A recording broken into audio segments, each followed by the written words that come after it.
ಬಸ್ಸಲ್ರು ನಮಸ್ಕಾರಗಳು, welcome back to my YouTube channel ಅಂತ ಹೇಳ್ತಾ ಟಾಪ್ 5 ಕ್ರೀಡಾ ಅಪ್ಡೇಟ್ಗಳಿಗೆ ಸ್ವಾಗತ ಸುಸ್ವಾಗತಗಳು. ಟಕ ನನಗೆ ಟಾಪ್ 5 ಅಪ್ಡೇಟ್ಗಳಿಗೆ ಹೋಗಿಬಿಡೋಣ. ಅದಕ್ಕೂ ಮೊದಲಾಗಿ ಚಾನಲ್ನ ವಿಸಿಟ್ ಮಾಡ್ತಿದ್ರು ಹೊಸಬ್ರಾಗಿದೆ, ಚಾನಲ್ಗೊಂದು ಸಬ್ಸ್ಕ್ರೈಬ್ ಮಾಡಿಕೊಂಡು ನೋಟಿಫಿಕೇಶನ್ ಆನ್ ಮಾಡಿಕೊಂಡು ಬೆಲ್ ಐಕಾನ್ನ ಪ್ರೆಸ್ ಮಾಡೋದನ್ನು ಮಾತ್ರ ಮರೆಯೋಕ್ಕೆ ಹೋಗಬೇಡಿ. ನಾ ಮಾಡುವಂಥ ವಿಡಿಯೋ ನಿಮಗೆ ಮೊದಲಿಗೆ ನೋಟಿಫಿಕೇಶನ್ ಮೂಲಕ ಬರುತ್ತೆ ಅಂತ ಹೇಳ್ತಾ ಬನ್ನಿ ಅಪ್ಡೇಟ್ಗಳಿಗೆ ಹೋಗಿಬಿಡೋಣ. ಮೊದಲೇ ಅಪ್ಡೇಟ್ ಸ್ಟ್ರೇಟ್ ಅವೇ ಹೋಗೋದಾದರೆ ಕ್ರಿಕೆಟ್ನ ಗಾಡ್ ಆಫ್ ದ ಕ್ರಿಕೆಟ್ ಅಂದರೆ ಗಾಡ್ ಅಂತಲೇ ಕರೆಸ್ಕೊಳ್ಳುವಂಥ ಸಚಿನ್ ತೆಂಡೂಲ್ಕರ್ ಅವರು ಒಂದು ಟ್ವೀಟ್ನ ಮೂಲಕ ತಿಳಿಸಿದ್ದಾರೆ ಅಂತಲೇ ಹೇಳ್ಬೋದಾಗಿದೆ.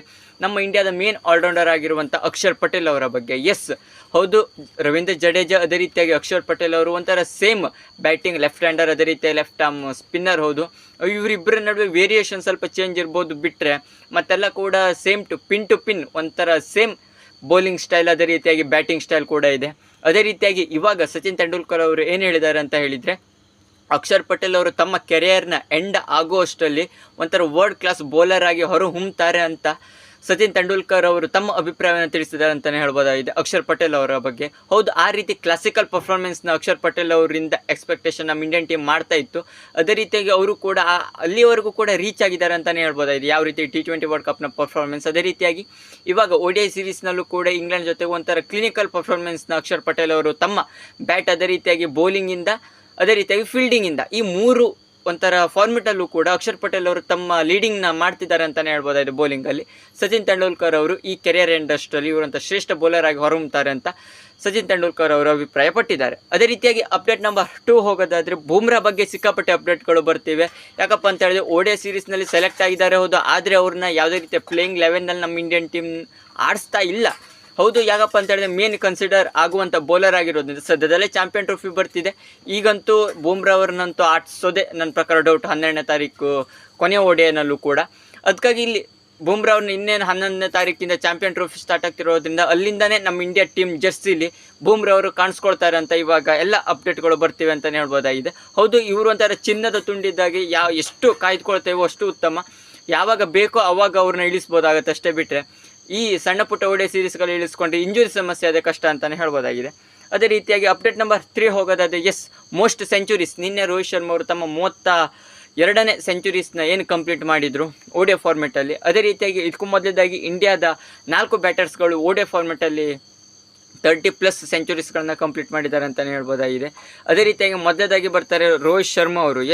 ಒಂಥರ 30 ಏಜ್ ಪ್ಲಸ್ ಆದಮೇಲೆ ಯಾವ ರೀತಿ ಸೆಂಚುರೀಸ್ನ ಹೊಡೆದಿದ್ದಾರೆ ಅಂತ ಹೇಳಿದರೆ 36 100ಸ್ಗಳನ್ನು ರೋಹಿತ್ ಶರ್ಮಾ ಅವರು, ಅದೇ ರೀತಿಯಾಗಿ 35 100ಸ್ಗಳನ್ನು the god of the cricket ಅಂತ ಕರೆಸ್ಕೊಳ್ಳುವಂಥ ಸಚಿನ್ ತೆಂಡೂಲ್ಕರ್ ಅವರು, ಅದೇ ರೀತಿ 26 100ಸ್ಗಳನ್ನು ರಾಹುಲ್ ದ್ರಾವಿಡ್ ಅವರು, 26 100ಸ್ಗಳನ್ನು ವಿರಾಟ್ ಕೊಹ್ಲಿ ಅವರು ಹೊಡೆದಿದ್ದಾರೆ ಅಂತಲೇ ಹೇಳ್ಬೋದಾಗಿದೆ. ಒಂಥರ ರೋಹಿತ್ ಶರ್ಮಾ ಅವರು ಇಲ್ಲೂ ಕೂಡ ಮುಂಚೂಣಿಯಲ್ಲಿದ್ದಾರೆ. 30+ ಏಜ್ ಆದಮೇಲೂ ಕೂಡ 36 ಸೆಂಚುರೀಸ್ಗಳನ್ನ ಇಳಿಸಿದ್ದಾರೆ ಅಂತಲೇ ಹೇಳ್ಬೋದಾಗಿದೆ. ಹೌದು, ನಿನ್ನೆ ಯಾವ ರೀತಿ ಫಾರ್ಮ್ ಅಂತ ಹೇಳಿದರೆ ರೋಹಿತ್ ಶರ್ಮಾ ಅವ್ರ ಫಾರ್ಮ್ ಎಷ್ಟು ಡಿಪ್ ಅಂತ ಹೇಳಿದ್ರೆ ಒಂದು ಕಡೆ ಡಿಪ್ಪು ಅಲ್ಲ, ಒಂದು ಕಡೆ ಫಾರ್ಮಲ್ಲಿ ಇದ್ದಾರೆ ಅಂತ ಹೇಳಿದ್ರೆ ಫಾರ್ಮಲ್ಲೂ ಇಲ್ಲ ಇವರು ರೋಹಿತ್ ಶರ್ಮಾ ಅವರು.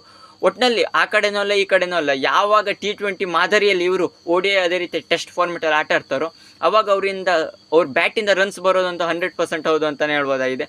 ಒಟ್ಟಿನಲ್ಲಿ ರೋಹಿತ್ ಶರ್ಮಾ ಅವರು ಟೆಸ್ಟ್ ಅಥವಾ ODI ಯಾವುದೇ ಫಾರ್ಮೆಟ್ ಆದರೂ ಕೂಡ T20 ಥರ ಬ್ಯಾಟಿಂಗ್ ಆಡಿದ್ರೆ ಮಾತ್ರ ಅವರು ಒಂಥರ ಮೇಲೆ ಹೋಗೋಕೆ, ರನ್ಸ್ ಸ್ಕೋರ್ ಮಾಡಲಿಕ್ಕೆ ಈಸಿ ಆಗುತ್ತೆ ಅಂತ ನನ್ನ ಪ್ರಕಾರ ಅನ್ನಿಸ್ತಾ ಇದೆ. ಜೊತೆಗೆ ಅಪ್ಡೇಟ್ ನಂಬರ್ 4 ಹೋಗೋದಾದರೆ ರೋಹಿತ್ ಶರ್ಮಾ ಅವರು ಇಲ್ಲಿ ಮತ್ತೊಂದು ರೆಕಾರ್ಡ್ನ ನಿನ್ನೆ ಕ್ರಿಯೇಟ್ ಮಾಡಿದ್ದಾರೆ ಅಂತಲೇ ಹೇಳ್ಬೋದು. ಸಮೀಪದಲ್ಲಿ ಇದ್ದಾರೆ, ಈ ರೆಕಾರ್ಡ್ನು ಕೂಡ ಬ್ರೇಕ್ ಮಾಡಬಹುದು ಸದ್ಯದಲ್ಲೇ. ಈ ಚಾಂಪಿಯನ್ ಟ್ರೋಫಿಯ ಒಳಗೆ ಇದೆಲ್ಲ ರೆಕಾರ್ಡ್ ಕೂಡ ಕ್ಲಿಯರ್ ಆಗುತ್ತೆ ರೋಹಿತ್ ಶರ್ಮಾ ಅವರ ಬ್ಯಾಟಿಂದ ಅಂತಲೇ ಹೇಳ್ಬೋದಾಗಿದೆ. ಈ ರೀತಿ ರೋಹಿತ್ ಶರ್ಮಾ ಅವರ ಸ್ಟ್ಯಾಟ್ಗೆ ಯಾರು ಕೂಡ ಹೋಗಲ್ಲ, ಪ್ಲೇಯರ್ಸ್ಗಳು ಕೂಡ ಅಲ್ಲಿವರೆಗೂ ಕೂಡ ಹೋಗಲ್ಲ. ಅದೇನಪ್ಪ ಅಂತ ಹೇಳಿದ್ರೆ highest number of sixes in all 3 ಫಾರ್ಮೆಟ್ಸಲ್ಲಿ. ಇವಾಗ ರೋಹಿತ್ ಶರ್ಮಾ ಅವರು 334 ಸಿಕ್ಸಸ್ಗಳಿಂದ ಸೆಕೆಂಡ್ ಸ್ಲಾಟಲ್ಲಿ ಇದ್ದಾರೆ ಅಂತಲೇ ಹೇಳ್ಬೋದಾಗಿದೆ. ಫಸ್ಟ್ ಸ್ಲಾಟಲ್ಲಿ ಶಾಹಿದ್ ಅಫ್ರಿದಿ, ಪಾಕಿಸ್ತಾನದವರು. ಅದೇ ರೀತಿಯಾಗಿ 3ನೇ ಸ್ಲಾಟಲ್ಲಿ ದೈತ್ಯ ಕ್ರಿಸ್ ಗೇಲ್ ಅವರು ಇದ್ದಾರೆ ಅಂತಲೇ ಹೇಳ್ಬೋದಾಗಿದೆ 331 ಸಿಕ್ಸಸ್ಸಲ್ಲಿ. ಅದೇ ರೀತಿ ಸೆಕೆಂಡ್ ಸ್ಲಾಟರ್ ರೋಹಿತ್ ಶರ್ಮಾ ಅವರು 334 ಸಿಕ್ಸಸ್ಸಲ್ಲಿ. ಫಸ್ಟಲ್ಲಿ 351 ಸಿಕ್ಸಸ್ ಮೂಲಕ ಶಾಹಿದ್ ಅಫ್ರಿದಿ ಅವರು ಲೀಡ್ ಮಾಡ್ತಿದ್ದಾರೆ ಅಂತಲೇ ಹೇಳ್ಬೋದಾಗಿದೆ. ಇನ್ನು ಕೇವಲ 10ರಿಂದ 12 ಸಿಕ್ಸಸ್ ಅಷ್ಟೇ ಬೇಕು ಶಾಹಿದ್ ಅಫ್ರಿದಿ ಅವರ ರೆಕಾರ್ಡ್ನ ಮುರಿಲಿಕ್ಕೆ. ಈ ಚಾಂಪಿಯನ್ ಟ್ರೋಫಿಲಿ ಇದು ಕೂಡ ರೆಕಾರ್ಡ್ ಬ್ರೇಕ್ ಆಗುತ್ತೆ ಅಂತ ನನ್ನ ಪ್ರಕಾರ ಅನ್ನಿಸ್ತಾ ಇದೆ. ಅದೇ ರೀತಿಯಾಗಿ ಕೊನೆಯ ಅಪ್ಡೇಟ್, 5ನೇ ಅಪ್ಡೇಟ್ ಏನಪ್ಪ ಅಂತ ಹೇಳಿದ್ರೆ 1982 ಇದೇ ಕೊನೆಯ ಸೀರೀಸ್ ಅಂತೆ.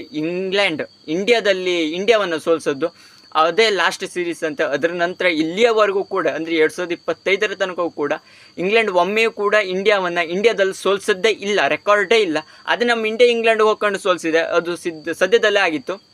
ಒಟ್ನಲ್ಲಿ ಇಂಗ್ಲೆಂಡಿಂದ ಅಂತೂ ಈ ರೆಕಾರ್ಡ್ನ ಬ್ರೇಕ್ ಮಾಡಲಿಕ್ಕೆ ಆಗತ್ತಾ ಇಲ್ವೋ ಅನ್ನೋದು ಡೌಟ್ಫುಲ್ ಆಗಿದೆ. ಆ ರೀತಿ ಇಂಡಿಯಾದ ಪರ್ಫಾರ್ಮೆನ್ಸ್ ಇದೆ ಅಂತಲೇ ಹೇಳ್ಬೋದಾಗಿದೆ ODI ಫಾರ್ಮೇಟಲ್ಲಿ, ಎಲ್ಲ ಫಾರ್ಮೇಟಲ್ಲೂ ಕೂಡ ಅಂತಲೇ ಹೇಳ್ಬೋದಾಗಿದೆ. ಇದಿಷ್ಟು ಟಾಪ್ 5 ಕ್ರಿಕೆಟ್ ಅಪ್ಡೇಟ್ ಆಯಿತು. ನಿಮಗೆ ಈ ವಿಡಿಯೋ ಇಷ್ಟ ಲೈಕ್ ಶೇರ್ ಕಮೆಂಟ್ ಮಾಡಿ. ಇನ್ನೂ ಸಬ್ಸ್ಕ್ರೈಬ್ ಮಾಡ್ಕೊಳ್ಳದೆ ನೋಡ್ತಾ ಇದ್ದು ಸಬ್ಸ್ಕ್ರೈಬ್ ಮಾಡ್ಕೊಳ್ಳಿ ಅಂತ ಹೇಳ್ತಾ ಸಿಗೋಣ ಮುಂದಿನ ವಿಡಿಯೋದಲ್ಲಿ.